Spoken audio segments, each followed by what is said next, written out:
Hi, today I'm here with Heather Luckier, aka Lucky. She's an MC, poet, a musician and lyricist. And she's also a certified Reiki healer.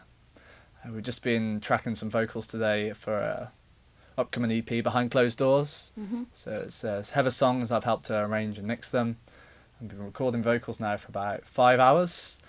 And I don't really know how she's doing it, to be honest. There's a lot of words. Like some of the tracks are like 5-6 minutes, and it's just her like rapping or speaking. Boring you to death. No, it's good for about 5 or 6 minutes. And she's really into like keeping a positive headspace and kind of your mental well-being when you're in that kind of physical state of musicianship and artistry, really. I was going to say, could you just quickly explain what Reiki healing actually is?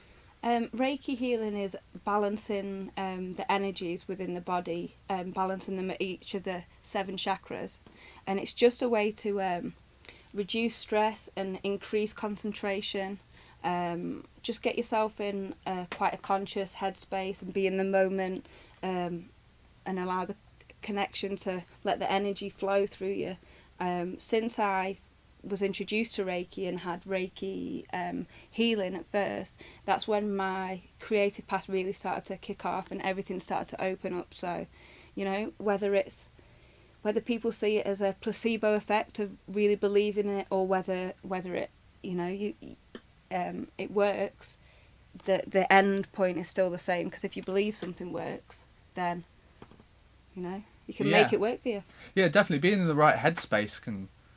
Yeah, it's pretty much what art and music is. If you're not in the right headspace, I think with singing and vocals especially, if you put, I expect for producing anyway, if you put the singing in a good headspace, if you're positive and you're having a good time together when you're recording, the vocal's always so much better than you're like next. So much better. And not just that, it's like when, like, especially with rapping, what I find is there's so many words to get in the right order that if you think about it consciously, or you're gonna fuck up. Oops. Beep. You're gonna mess up. Yeah. I think it's like subconscious. So getting in the zone and letting it flow and just being in the moment. Like, I've had times when I've been on the mic where time seems to slow down and go in slow motion because I'm so much in the moment and it's just flowing, rather than consciously thinking, right, what comes next. I think it's similar to I've done a bit of jazz improvising before. If you're improvising and you're thinking what's the 3rd, the 5th and 7th of the chord, then you kind of don't play it very well. But if you're just kind of in the moment, in the zone, I guess you just get into that higher state, really. It is. It's like when playing football. If you're a striker and you're in front of the net, if you think about it, you're gonna miss. But if you just hit it instinctively, I guess it's subconscious competence, because you've done it so many times, your subconscious just takes over. But instead of conscious competence, like if a footballer thinks my left foot and my right foot, and then I kick it, they're going to be all rigid. But if they're just... Yeah, but I guess you have to have a lot of hours and a lot of practice to get to that level anyway. Yeah, it's all about the hours that you put in, because getting it to become automatic rather than a conscious thing is where you're going to get the great performances. When you step up that level, like with driving, when you first learn to drive, like you think, how could I possibly do this and this and this and this and this all at the same time? And then by the time you've been driving a few years, you're like driving down the road and you can't even remember how you got there, because you're always like, mind's somewhere else. Gear 1 and gear 2, but then after a while you change your gears without knowing it.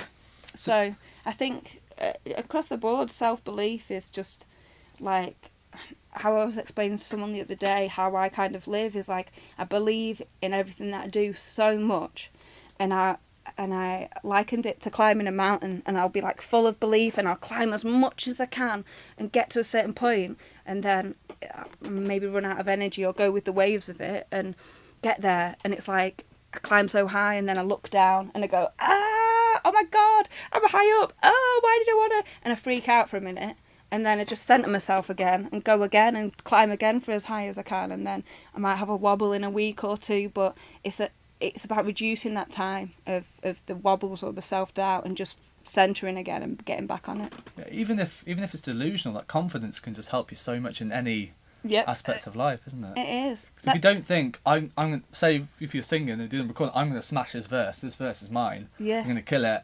Or if you're thinking, I'm trying my best. I might be able to. Yeah, exactly. You're a lot more likely. Life is a self-fulfilling prophecy. Whatever you believe about yourself is true. So if you catch yourself going, "Oh, I'm really rubbish at that," well, guess what? You are going to be rubbish. And if you say to yourself, "Yeah, I'm great. I'm going to smash this," well, most times you will. Yeah.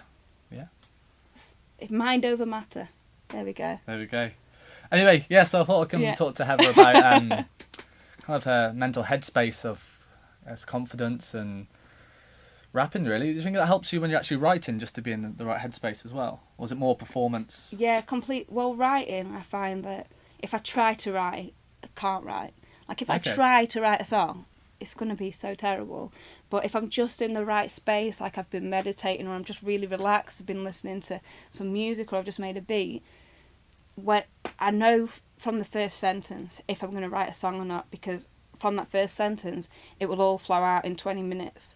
Or it just won't happen at all. So that's where I see it more as a connection than like something mentally thought out. Like, even if it's just getting the information down from your subconscious.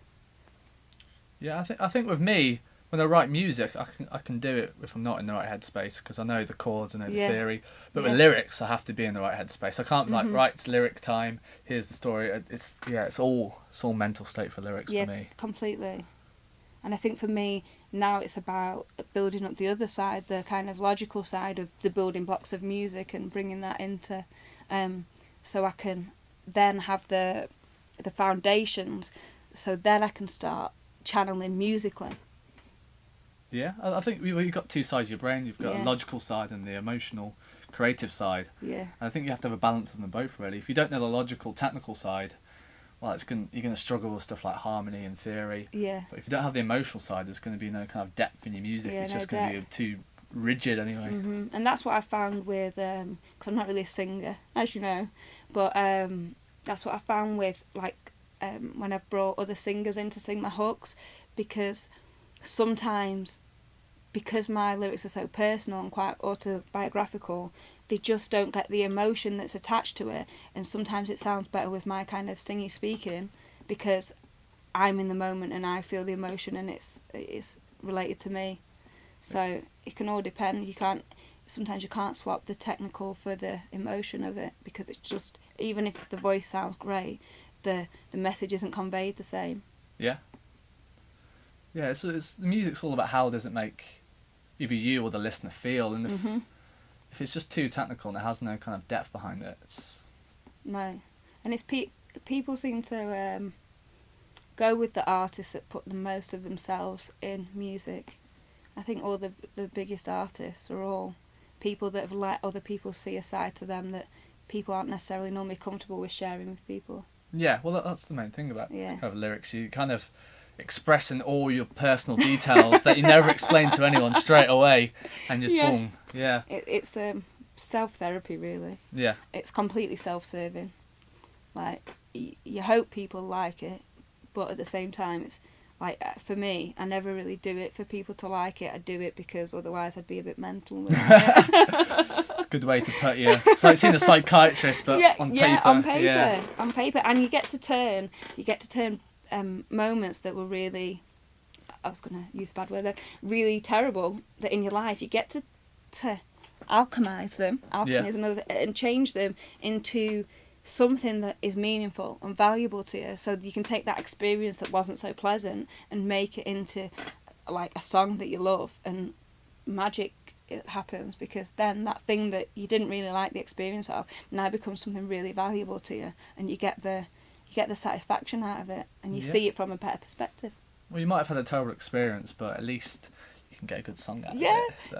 This is what always think of the positive side. Yeah, exactly. You're talking to another one of the songwriters, Jess, and we were both talking about how that by doing that, by turning something, I've totally lost my train of thought there.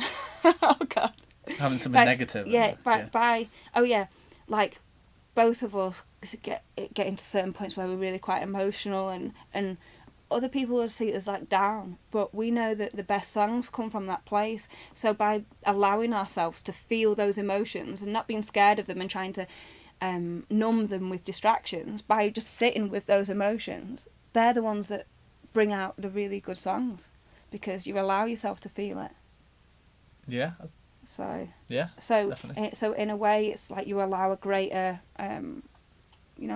like waves, depth of wave. So you let yourself go really low, because you know that if you kind of dig deep, go fishing down there, you can find some really great, real raw stuff, and then you come back up again, and you make a great song out of the real Yeah.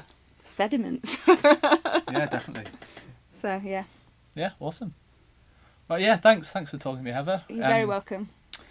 So your EP should be out whenever I mix it. I was just gonna say whenever I mix it. whenever it gets done. Yeah, so in the next few weeks. Fantastic, you've we'll been load great. it. Should be good.